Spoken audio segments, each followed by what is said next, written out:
Pagi itu Safiyah juga merindukan aktivitas dirinya yang bisanya sibuk dalam mempersiapkan keperluan sang suami. Namun, dia masih menunggu itikat baik Gil untuk membujuknya pulang.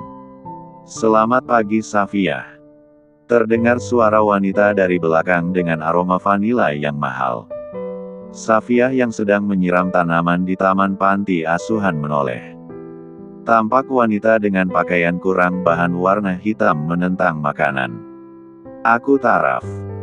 Dia mengulurkan tangan mentap Safiyah dengan cadar hitamnya. Taraf bersaksi sendiri jika wanita bercadar itu masih terpancar kecantikannya lewat mata bulat sayu bak bidadari. Jelas ia iri dan berencana untuk operasi plastik agar matanya bisa seindah Safiyah. Ya kenapa malah disiram sih? Kan aku harus ganti baju lagi." Taraf mengibas mini dress hitamnya. "Gil sudah menungguku untuk mengantarkan sarapan." Safiyah menyilangkan tangan. "Untuk apa kamu ingin menemuiku? Pamer?" "Bisa dibilang seperti itu, tapi aku hanya ingin memberitahumu satu hal. Lebih baik kamu ceraikan Gil dari sekarang." Safiyah menaikkan satu alisnya. Menyilangkan tangan. "Kamu pasti membutuhkan bukti bukan? Baik. Aku akan menunjukkan video kemesraan kami yang kamu lewatkan kemarin. Setiap hari juga kamu selalu membuat video." Gil sangat ganas. Hal itu tidak bisa ia lakukan dengan wanita yang hamil besar sepertimu. Taraf mengambil ponsel di dalam tote bag hitam seharga rumah. Safiyah mendongak ke langit sebentar. Menghirup oksigen banyak-banyak saat menghadapi wanita tak tahu malu itu. "Lihatlah video ini," tunjuk Taraf. "Aku percaya suamiku. Dia sudah menjelaskan semuanya dan aku juga punya bukti kalau kamu sengaja untuk menjebak suamiku." Wajah Taraf yang tadi berseri-seri kini meredup. "Dari mana kamu tahu semua itu?" "Gil memang tidak ingin kamu tahu lebih cepat. Aku sudah tidak tahan menyembunyikan hubungan kami. Jadi, aku memberitahumu sekarang." Di balik cadar hitam itu Safiyah menahan tawanya. "Taraf, ada banyak pria tampan yang single. Kenapa kamu harus menyukai suami orang?" Taraf hening seketika. Dia memang suka tantangan. Lagi pula Gil adalah pria yang ia sukai sejak lama, tapi dulu ada Kaluna. "Sudahlah, jangan membuat dirimu semakin berdosa. Hidup itu singkat dan jangan sampai kamu dikenang sebagai orang jahat." Taraf hendak mencengkram bahu Safiyah. Safiyah langsung memelintirkan tangan Taraf ke belakang. "Kamu pikir aku wanita lemah? Aku dulu pernah belajar silat. Jangan salahkan aku kalau tanganmu patah karenaku." "Au, lepaskan tanganmu. Ini sakit sekali." Taraf sulit meronta. Taraf pikir Safiyah juga wanita hamil yang lemah, melankolis, dan menye-menye. Ternyata perempuan bercadar itu tidak mudah terprovokasi. "Jangan pernah datang ke tempatku lagi. Aku selalu percaya dengan suamiku." Safiyah mendorong Taraf hingga tersungkur ke depan. Lutut Taraf luka terkena batu kerikil yang ada di depan tanaman itu. Marwah menghampiri sepupunya di taman itu. "Kamu diapain sama si Taraf?" Marwah membidik Taraf yang justru menderita dengan lututnya yang berdarah. "Aku akan mengadu pada Gil. Lihat saja. Aku akan membuat hidupmu sengsara." Taraf berjalan terseok-seok menjauhi tempat itu. Marwah mengecek Safiyah dari ujung kepala hingga ujung kaki. "Kamu baik-baik saja kan?" Safiyah mengangguk. "Aku lega karena Gil mengirimkan video rekaman Gio dan Taraf kerjasama. Sebelum kejadian siang itu Gio sudah mengajak Taraf ketemuan." "Dari mana Mas Gil dapat itu semua?" "Selama ini Mas Gil memang sedang menyelidiki Gio. Ada orang yang Mas Gil tugaskan untuk selalu mengikuti Gio. Kenapa Mas Gil bisa sabar yang ngadepin teman dajal kayak gitu? Kalau aku udah dijebloskan saja ke penjara. Gak segampang itu wah, Mas Gil mungkin masih memikirkan kalau mereka teman sejak kecil, tapi aku pikir Gio sudah kelewatan sih. Dia terlalu obsesi dengan Kak Luna. Tuh kan apa aku bilang. Mas Gil itu setia. Dia gak mungkin selingkuh. Kamu sih terlalu sensitif. Safia tersipu. Dia memang akhir-akhir ini suka sekali marah tanpa sebab. Mungkin itu bawaan kondisinya yang sedang hamil. Sementara itu Taraf bergegas pulang. Dia tentu saja mengadu pada Gio. Saat di dalam mobil dia mengetik pesan dengan penuh emosi. Taraf, Gio sial. Kenapa wanita bunting itu sudah tahu rencana kita? Apa Gil sudah tahu juga tentang rencana ini? Gio, apa maksudmu? Tadi Gil menerima kopi yang aku berikan. Dia pasti sudah teler sekarang. Kamu bisa datang ke kantor. Taraf, apa kita sudah dibodohi oleh mereka? Ah sial. Aku pikir akan mudah memisahkan mereka. Gio jadi penasaran.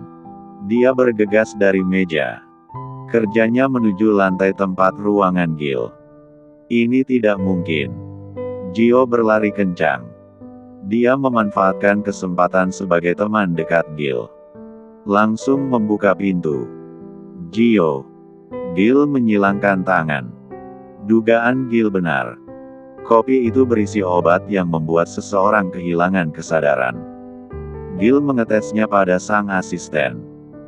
Saat ini asisten Gil berjalan sempoyongan dan jatuh di hadapan Gio. Kamu pasti tahu kenapa dia seperti itu. Tatapan Gil lumayan dingin. Apa ini yang namanya teman? Gio mematung di ambang pintu. Dia tahu Gil pasti akan murka. Aku melakukan ini karena aku tidak suka kamu menikah dengan Safia. Bukannya kamu yang menjebakku tidur dengan wanita tidak berdosa. Dan untungnya itu adalah jalan aku bertemu dengan istriku. Gil menyuruh anak buahnya untuk menutup pintu. Ada juga yang membawa asistennya pergi dari sana. Gio, apa selama ini aku pernah berbuat jahat denganmu? Aku sudah terlalu banyak mentoleransi perbuatanmu selama ini. Gil, aku temanmu. Kamu membela wanita yang baru beberapa bulan mengenalmu. Safia membuatku merasa tenang. Sedangkan orang yang aku anggap saudara justru paling banyak membuatku sengsara. Kamu ingin merusak rumah tanggaku. Gil menggelengkan kepala. Gio yakin Gil tidak akan lama marahnya. Lagi pula mereka sudah berteman sejak lama. Ini adalah kesempatan terakhir yang aku berikan untukmu Gio. Aku harap kamu bisa bertobat. Gio menyeringai. Dia sudah menduga Gil masih menganggapnya teman.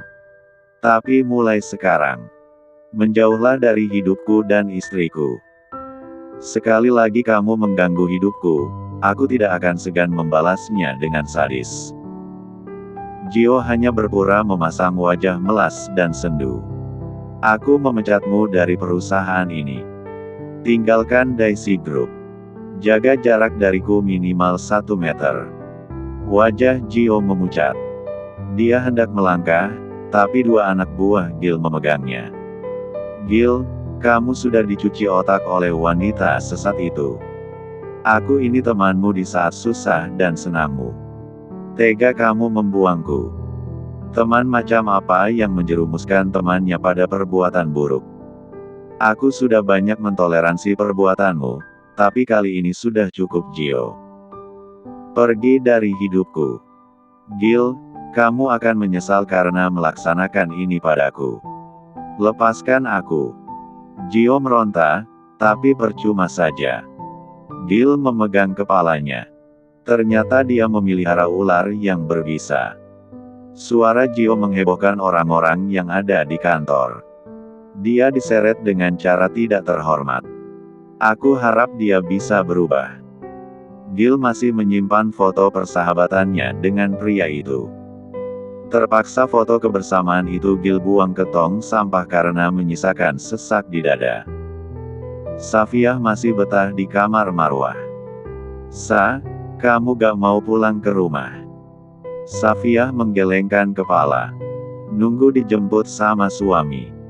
Marwah tahu seberapa manja Safiyah dengan suaminya. Marwah beranjak dari meja rias. Aku pergi dulu ya. Kalau Mas Yusuf ngajak nikah, udah terima saja. Kamu, aku kan masih tahap mengenalnya. Marwah mengambil sling bak putihnya. Melangkah pergi meninggalkan Safiyah. Marwah sudah janjian dengan Yusuf sore itu. Namun, dengan syarat ada orang yang ikut mereka makan. Yusuf menatap wanita berkerudung panjang warna hitam. Anggun dan wajahnya begitu teduh dipandang. Ayo wah. Yusuf membuka pintu mobil samping kursi kemudi. Aku di belakang saja mas. Ada yang nemanin kita kok. Marwah menoleh ke arah jendela penumpang. Seseorang melambaikan tangan. Ini anak sepupuku. Orang tuanya lagi kondangan. Gak apa-apa kan? Marwah hanya menyeringai. Tante cantik sekali. Tante pacarnya Om Yusuf ya? Tanya gadis cilik yang sedang aktif-aktifnya. Bukan sayang.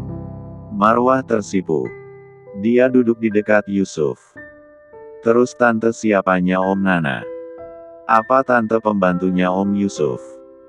Yusuf hampir meledakkan tanya. Kamu harus bersabar ya. Namanya juga anak kecil pasti banyak tanya. Iya mas. Aku ngerti kok. Marwah sulit untuk melenturkan lehernya untuk menoleh ke samping. Dia tak tahu harus membicarakan apa.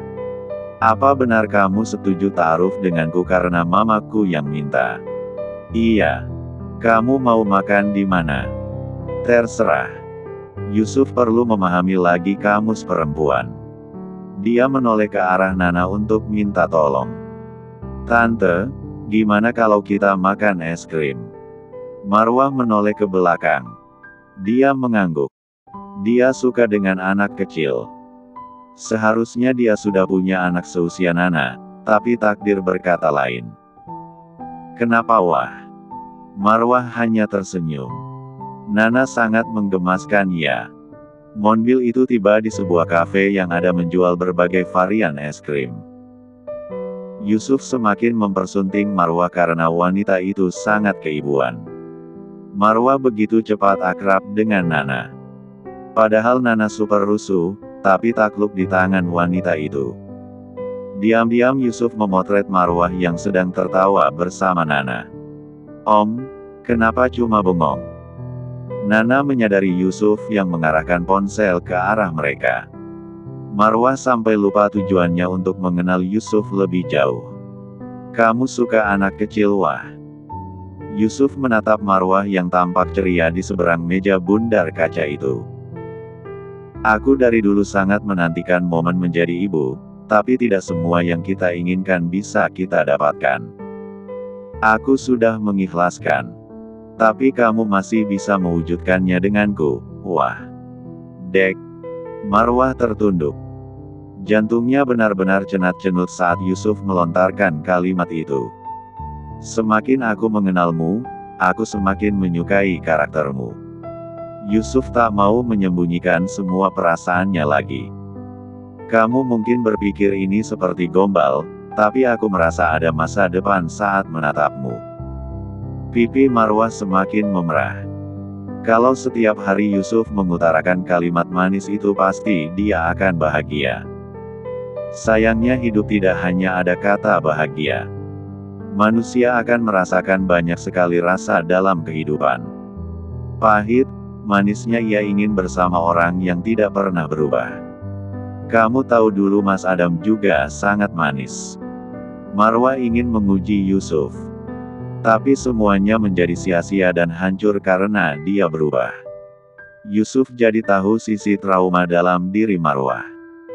Aku hanyalah manusia biasa wah, tapi kamu harus yakin kalau tidak semua pria itu seperti Adam. Marwah kembali tersenyum. Dia tak menanggapi Yusuf lagi, melainkan meladeni segala pertanyaan Nana. Gil sudah tidak sabar untuk bertemu dengan istrinya. Dia berlari membawa buket bunga baby Bryat untuk sang istri. "Sayang," Gil memekik di depan gedung panti asuhan. Orang-orang di sana menjadi saksi betapa bucinnya CEO itu pada sang istri.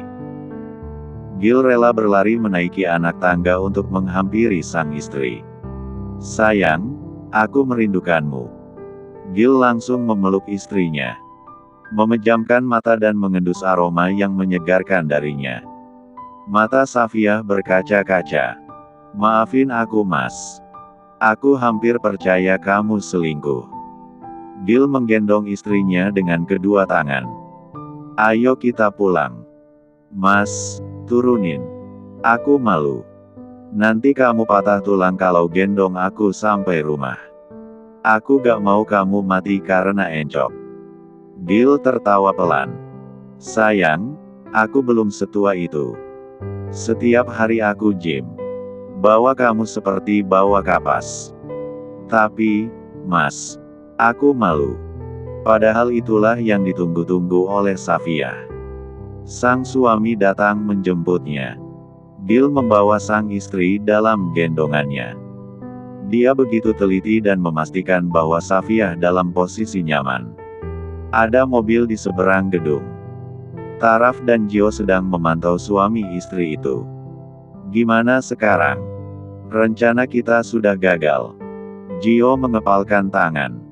"Kita bunuh saja perempuan itu." Jika seseorang sudah menanamkan keburukan dalam hatinya, maka dipastikan hidupnya juga tidak pernah tenang. Itulah yang dirasakan Gio. Gelisah. "Apa? Bunuh?" Taraf merinding dengan sorot tajam Gio pada pasangan suami istri yang jauh di depan sana. "Gio, kamu serius? Kamu pikir aku terlihat bercanda?" Gio memperlihatkan wajahnya yang murka. Napas terdengar menggebu. Taraf menelan salivanya. "Tapi aku tidak mau masuk penjara. Ini terlalu beresiko. Maaf, aku tidak bisa mengikuti rencana nekatmu." Taraf mengangkat tangan. "Biar aku yang melakukannya. Aku juga tidak akan pernah mau masuk penjara. Ingat apa tujuan kita menyingkirkan wanita itu." Taraf menatap kelicikan di mata sipit Gio. "Kamu benar-benar bucin dengan Kaluna." Tidak pernah Taraf menyaksikan cinta yang begitu besar dari seorang pria. Namun, pria itu terlalu nekat memilih jalan ekstrim. "Apa rencanamu, Gio?" Gio menatap keluar jendela mobil. Membuka setengah jendelanya. Menghirup oksigen dari udara bersih di sekitar masjid. Sudah lama Gio tidak pernah menginjakan kakinya ke masjid. Hatinya semakin panas menatap nama Safiyah di depan masjid itu. "Aku semakin membenci perempuan itu." Gio mengepalkan tangannya. Taraf juga agak terkejut waktu datang ke perkarangan rumah Gio. Tampak jelas Gil sangat mencintai istrinya secara ugal-ugalan. Bisa dibilang Gil adalah jodoh akbar di dunia modern. Beruntung sekali wanita yang dicintai Gil. Itulah alasannya aku ingin dicintai pria itu. Taraf tak pernah merasakan kasih sayang seorang pria. Taraf berhasil menjadi calon CEO Anantara Group juga lewat jalur licik. Dia adalah anak gundik yang bersengketa dengan istri sah. Hanya saja Taraf cukup beruntung bisa dipercaya sang ayah. Namun, sayangnya dia tidak pernah merasa diperlakukan sebagai seorang anak. Percintaan Taraf juga cukup rumit. Dia tak pernah merasa puas dengan pria-pria yang berkencan dengannya. Sampai ia bertemu dengan Gil. Terkesima dengan cara Gil memperlakukan wanitanya. "Baik, aku setuju dengan rencanamu. Tapi pastikan semuanya berjalan dengan baik. Aku ingin bahagia dengan Gil. Kamu juga ingin bahagia dengan Kaluna bukan?" Keduanya saling bersalaman dan tersenyum bersama. Safiyah menatap lama wajah lelah suaminya. Ia tahu betapa capek menghadapi NPD macam Gio. Selama ini Gil selalu salah dalam menilai orang di sekitarnya. Meski dia dianugerahi kepintaran dalam mengelola perusahaan. Sayang, jangan pergi lagi tanpa mengabariku. Gil meletakkan tubuh sang istri ke ranjang king size putih. Safiyah mengelus rahang tegas sang suami. Meletakkan kepala ke dadanya. Memejamkan mata hanya untuk mendengar irama detak jantung sang suami. Sebentar mas. Aku rindu dengar detak jantung kamu. Satu hari aku pisah sama kamu, rasanya seperti satu abad. Gil sudah bisa mengembangkan senyumnya saat Safiyah melontarkan kalimat hiperbola tadi. Apa boleh aku meletakkan kepalaku di pangkuanmu? Aku ingin mendengar pergerakan anak kita di perutmu. Safiyah mendongak. Meletakkan tangannya ke dagu lancip Gil. Apa imbalannya? Kap. Gil mendaratkan bib 1R-nya ke bib 1R Safiyah dengan lembut sambil tersenyum. Lalu meletakkan kepalanya ke pangkuan Safiyah.